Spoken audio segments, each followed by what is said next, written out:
नमस्कार, मी राहुल कुलकर्णी. इतिहासाचं आकलन हे पुराव्याच्या आधारावरतीच करायला हवं आणि एकदा का तो पुरावा आपल्या समोर आला की मग त्याच्यात चर्चा ही फक्त ऐतिहासिक संदर्भातच करायला हवी.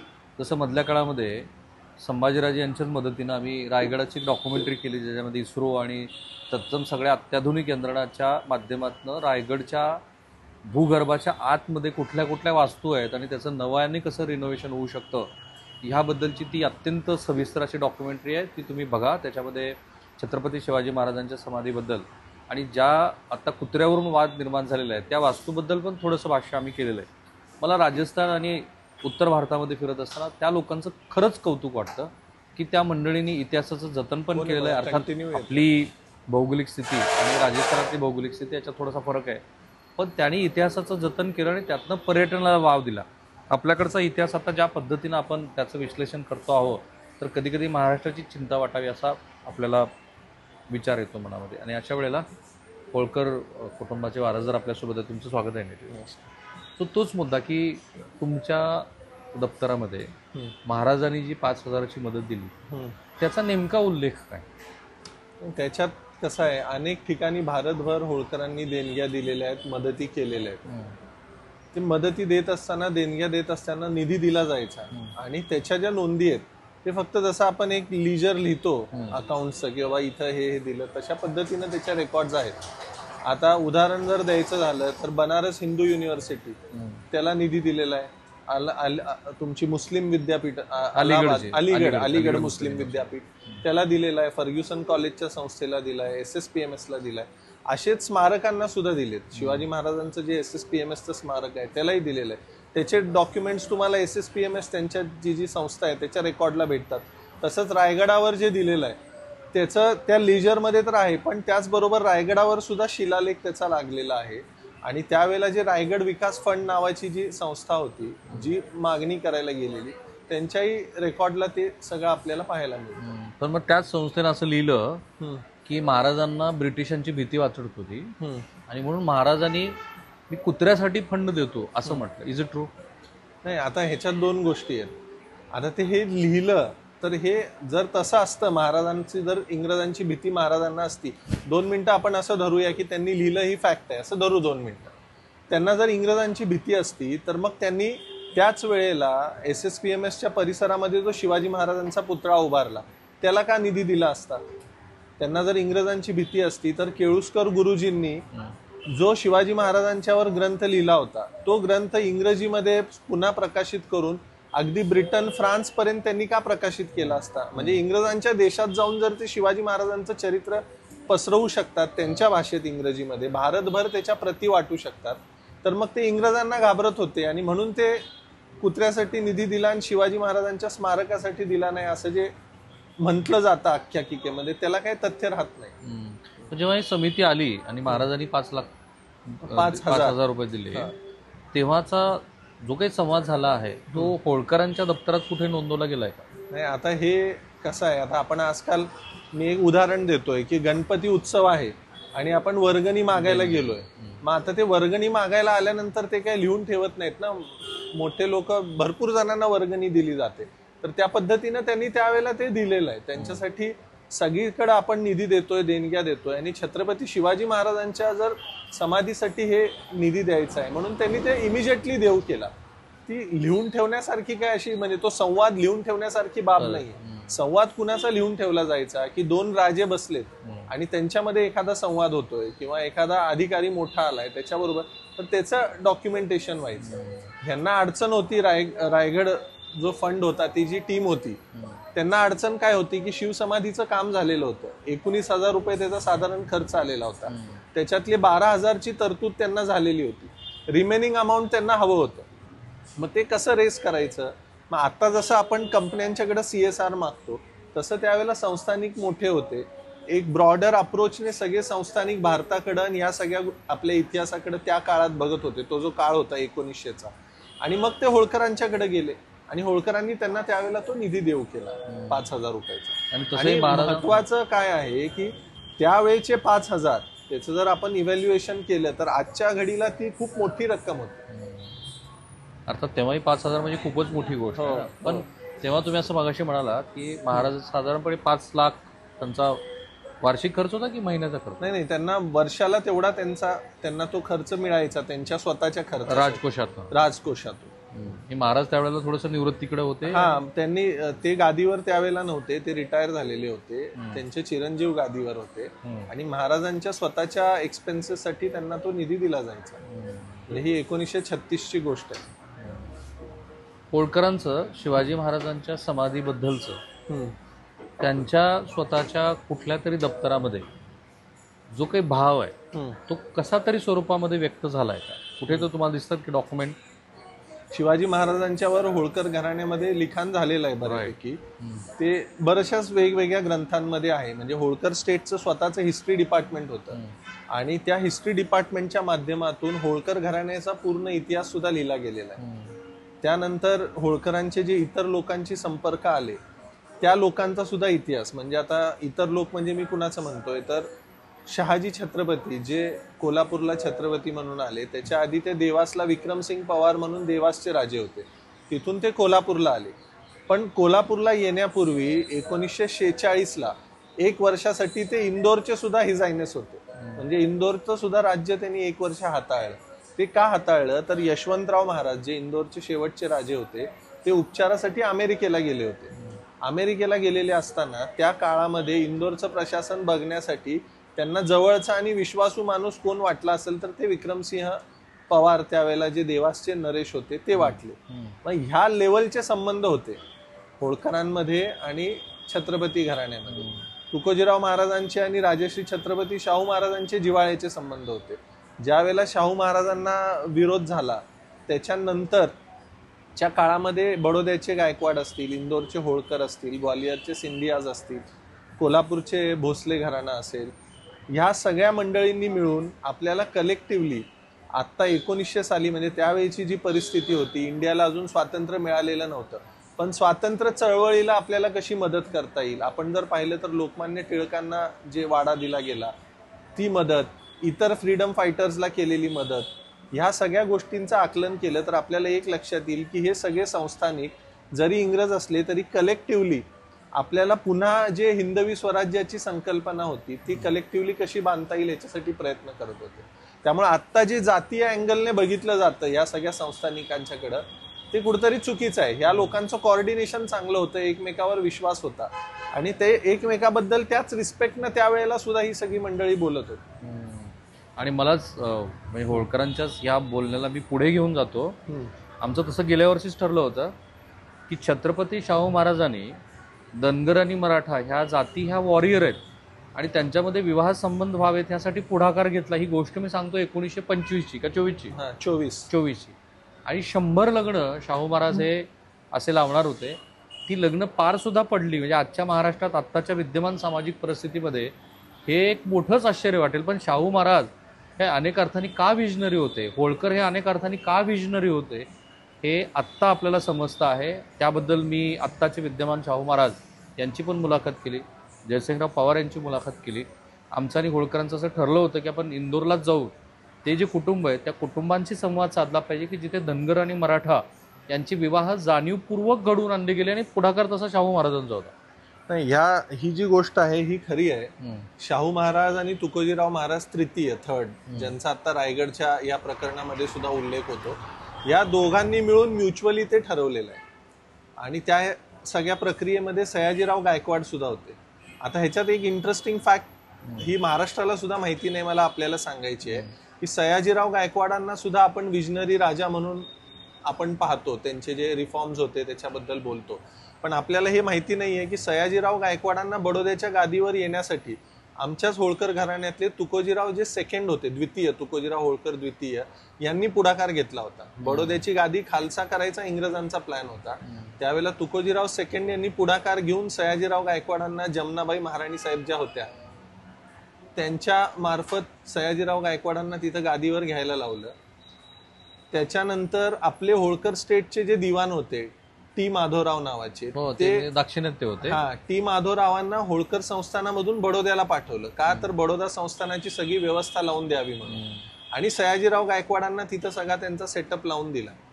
सयाजीराव गायकवाड ज्यावेळेला 1877 मध्ये तुकोजीरावांना भेटले त्यावेळेला त्यांचं वाक्य आहे की तुमचे आमच्यावर झालेले उपकार आम्ही कधी विसरू शकत नाही. म्हणजे हे कोऑर्डिनेशन ह्या सगळ्या घराण्यांमध्ये होतं. आणि नंतर तेच नातेसंबंध शाहू महाराज कोल्हापूरचे आणि तुकोजीराव थर्ड यांचे राहिले. तुकोजीराव थर्ड आणि शाहू महाराजांनी एकत्रित बसून ठरवलं की हे धनगर आणि मराठा या दोन्ही क्षत्रिय जमाती आहेत. शिवरायांच्या काळापासून या जमाती सोबत राहून यांनी स्वराज्य निर्मिती केली. ह्याचं एक उत्तम उदाहरण त्या काळातलं जर द्यायचं असेल तर ज्यावेळेला अफजल खान महाराष्ट्रावर चालून आला त्यावेळेला फलटणच्या नाईक निंबाळकर घराण्यावर त्यानं म्हणजे हमला केला आणि बजाजी राजे जे नाईक निंबाळकर होते त्यांच्यावर तो सूड घ्यायच्या नादात होता.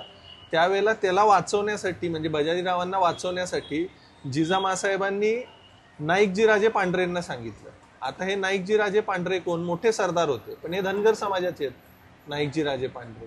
आणि ह्याच पांढरे घराण्याचं नंतर बडोदा संस्थानामध्ये पण मोठं योगदान आहे. तर सांगण्याचा हेतू हा आहे की मराठा आणि धनगर या दोन्ही क्षत्रिय जमाती ज्यांनी या महाराष्ट्रामध्ये इथल्या महाराष्ट्राच्या जडणघडणीमध्ये इतिहासामध्ये मोलाचं योगदान दिलेलं आहे. धनाजी संताजी आपण म्हणतो पण या दोघांच्या बरोबर नेमाजी शिंदे सुद्धा होते. ते सुद्धा धनगर समाजातून येतात ज्यांनी नर्मदा ओलांडून मुघलांवर स्वाऱ्या ताराराणी साहेबांच्या वेळेला केलेल्या होत्या. मग ही परंपरा असल्यामुळं शाहू महाराज आणि तुकोजीराव महाराजांनी एकत्रितपणे ठरवलं की ह्या दोन्ही समाजामध्ये जो बेटी व्यवहार व्हायला पाहिजे तो आतापर्यंत घडून आलेला नाही. तर तो झाल्यानंतर या दोन्ही जमाती पुन्हा एकत्र येतील आणि आजच्या ह्या इंग्रजांच्या वातावरणामध्ये पुन्हा एकदा आपल्याला कुठेतरी सगळ्यांना एकत्र येता येईल आणि म्हणून या लग्नांची सुरुवात झाली. बरं, आता ह्याला फक्त या दोन्ही घराण्यांचीच मान्यता होती असं नाही, तर शंकराचार्य करवीर पीठाचे जे शंकराचार्य होते आणि दक्षिणेतले आय थिंक कांची कामकोटी तिथले जे शंकराचार्य होते यांनी सुद्धा ह्याला एन्डॉर्स केलेलं आहे की हे जे मराठा आणि धनगर कम्युनिटीज आहेत या दोन्ही क्षत्रिय जमाती आहेत ह्यांच्यात विवाह होणं हे नैसर्गिक आहे. या दोन्ही जमातींनी इतिहासामध्ये मोलाचं योगदान त्याचंही पत्र आपल्याकडे उपलब्ध आहे. अशा पद्धतीची ही व्यवस्था त्यावेळेला होती. पहिलं लग्न केव्हा झालं? पहिलं लग्न शाहू महाराजांनीच ठरवलं की त्यांच्या ज्या जनक घराण्यातल्या म्हणजे कागलकर घाडगे ज्युनियर ब्रांच मधल्या चंद्रप्रभा घाडगे ज्या होत्या त्यांचा विवाह तुकोजीराव महाराजांच्या मुलाबरोबर म्हणजे महाराजा यशवंतराव होळकरांच्या बरोबर तो ठरवला. तो पहिला विवाह. त्यांचं नंतर नामकरण संयोगिता महाराणी साहेब झालं इंदोरला आल्यानंतर. हा पहिला विवाह 1924 ला झाला. ज्या वेळेला विवाह झाला त्यावेळेला शाहू महाराजांचं निधन झालेलं होतं. तुकोजीराव महाराज होते त्यावेळेला. तोही मोठा थाटात विवाह सोहळा झाला. सगळे भारतभरातले राजे रजवाडे तिथं आलेले होते.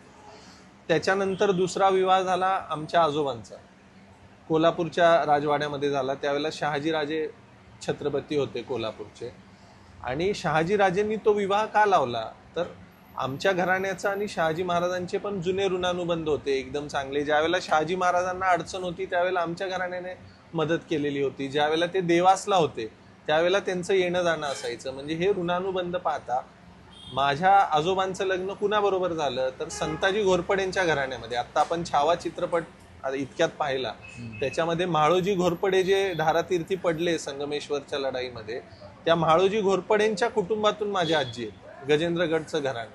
तो विवाह झाला. तो कोल्हापूरच्या पॅलेसमध्ये झाला. एकमेव विवाह जो भोसले फॅमिली इतर तिथं जर कुठला झाला असेल तर तो हा विवाह होता.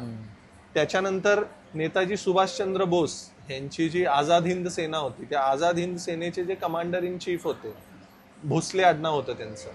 त्यांच्या मुलीचा विवाह सुद्धा इंदोरचे जे सरदार मतकर होते त्यावेळेला फायनान्स मिनिस्टर होते त्यांच्या मुलाला त्यांची मुलगी दिलेली आहे. उषा मामी आम्ही त्यांना म्हणतो मतकर कुटुंबामध्ये. तो विवाह झालेला आहे. त्याच्यानंतर आपण महाराजा यशवंतराव होळकरांचे जे मामा होते त्यांचं कृष्णराव गावडे नाव होतं. त्या गावडे कुटुंबामध्ये सुद्धा आपल्या कोल्हापूरजवळ निप्पाणी संस्थान आहे. त्या निप्पाणकरांची एक मुलगी त्या गावडे घराण्यात दिलेली आहे.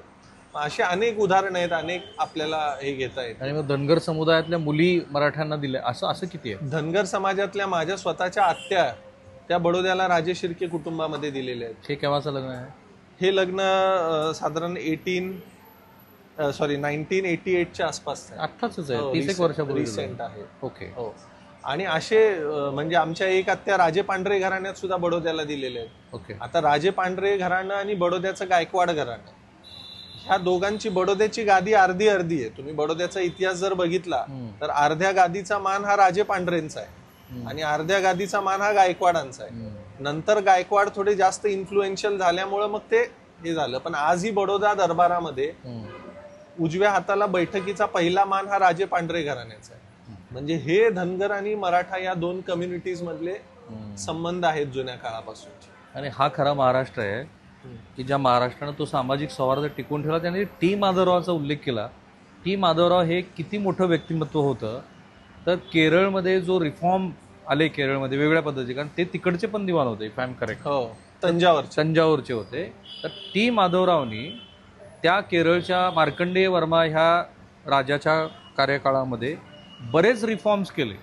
तर त्यांचा एक मोठा पुतळा हा केरळच्या विधानसभेसमोर आहे. व्हेरी सरप्रायझिंग फॉर मी, कारण मी जेव्हा तंजावूरमध्ये त्रावणकोरला गेलो होतो आणि तिथल्या त्या अलंकाराची बातमी करत होतो, तेव्हा मला लक्षात आलं की टी माधवराव नावाचे एक व्यक्ती आहेत जे मराठी आहेत. आपल्याला हे माहिती असेल की आपल्या देशाचे माजी मुख्य निवडणूक आयुक्त ते सुद्धा मराठी होते, जे चेन्नईचे होते. पण आता हा सगळा सामाजिक सौहार्द आता आपण हळूहळू हरवत चाललो. नको त्या विषयांना खूप जास्त महत्त्व येत आहे. आता फक्त मला शेवटचा मुद्दा तुम्हाला विचारायचा की आता जेव्हा कुत्र्याबद्दलचा वाद निर्माण झाला आहे तेव्हा आत्ताची तुमची भूमिका काय? कुत्र्याबद्दलचा वाद जो निर्माण झाला ह्याच्यामध्ये मला असं वाटतं की मी ह्याच्यामध्ये बोलण्याचा एवढाच माझा हेतू होता की समाजामध्ये तेढ निर्माण नाही झाली पाहिजे.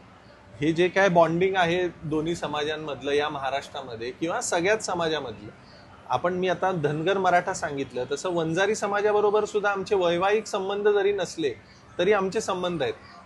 आपल्या नाशिक जिल्ह्यामध्ये येवल्यामध्ये जिथून छगन भुजबळ साहेब आमदार आहेत, नांदगाव मतदारसंघामधून, तिथं यशवंत पाटील नावाचे एक हे होते येवल्यामध्ये मी पण आमदार होते. त्यांचं मूळ आडनाव बोडके, वंजारी समाजातून ते येतात. पण त्यांना पाटील आडनाव ते का लावतात तर त्यांना ती पाटीलकी होळकरांनी दिलेली आहे. म्हणजे ही त्यावेळची लोक, मी सकाळी सुद्धा हेच बोलताना सांगितलं की त्यावेळची लोक कर्तृत्व बघून जबाबदारी देत होती, जात बघून नाही. सगळ्या जाती धर्माच्या कर्तृत्ववान लोकांना सोबत घेतलेलं होतं. होळकर घराण्याच्या आर्मीचे हेड डफळे होते. मग असं कसं असू शकतं? कदम बांडेंच्या कुटुंबातून जिथून मल्हारराव होळकरांच्या करिअरची सुरुवात झाली, नंतरच्या काळामध्ये कदम बांडे कुटुंबाला होळकर घराण्याकडनं सरदारकी होती. हे सगळं जे कोऑर्डिनेशन आहे हेच सांगतं की आपला महाराष्ट्र हा नेहमी सगळ्यांना सोबत घेऊन जाणारा राहिलेला आहे, सगळ्या जातीपातींना सोबत घेऊन जाणारा राहिलेला आहे.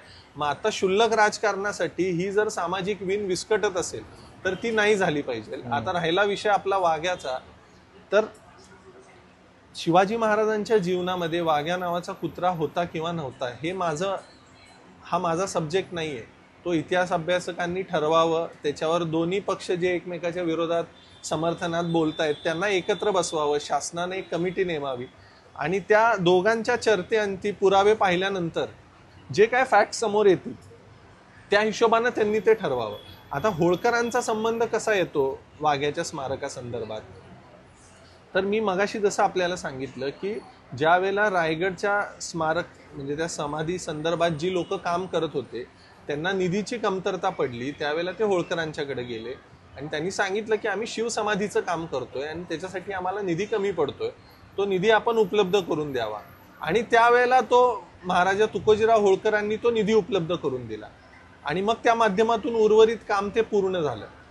मग आमची भूमिका काय आहे की होळकरांचं जे नाव आहे त्या समाधीसाठी जे त्यांनी दिलेलं योगदान आहे ते तुम्ही कोणी नाकारू शकत नाही आणि ते नाकारलं जाऊ नये. समाजाची सुद्धा, धनगर समाजाची हीच भावना आहे की होळकर घराण्याने जर त्या शिवसमाधीसाठी दिला असेल तर जे लोक त्याला विरोध करतायत त्यांचा नेमका विरोध कशाला आहे? वाघ्याला विरोध आहे की होळकरांनी तिथं निधी दिला म्हणून या गोष्टीला विरोध आहे? जर होळकरांना विरोध नसेल, होळकरांनी जे शिवसमाधीसाठी काम केलं त्याला विरोध नसेल तर समाजाला अडचण असायचं काय कारण नाहीये. पण होळकरांचा द्वेष म्हणून जर कोण वाघ्यावर बोलत असेल तर ते मान्य नाहीये समाजाला आणि हे स्पष्ट व्हावं.